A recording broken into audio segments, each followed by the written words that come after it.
đấy.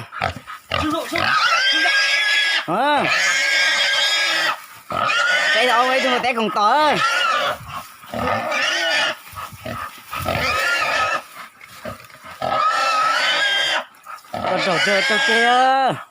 Tôi chơi thằng này chơi gì tao đây à?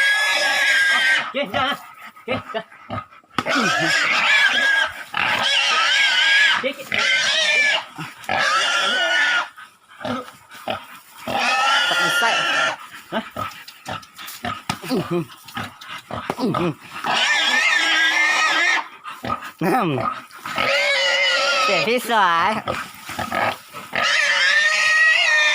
nó bỏ đi à.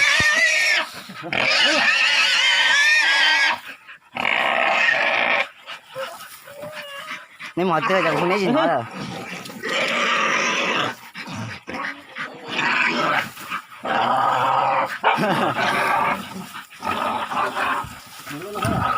Sáng cháu kéo thì chẳng cả thở lên rồi nè.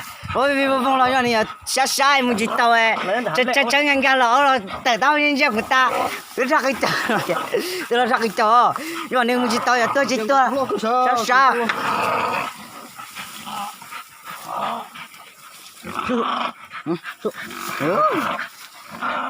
Giờ tôi chỉ tôi mà xa chứ mấy rồi. Chưa. Tôi lôi tôi con chỉ chơi. Tôi lột tua đây. Oh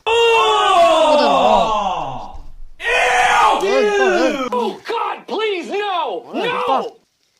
Mấy tù nó gì? Gì khen thật nữa? Tôi lâu nó đi tuổi, mấy tay đa.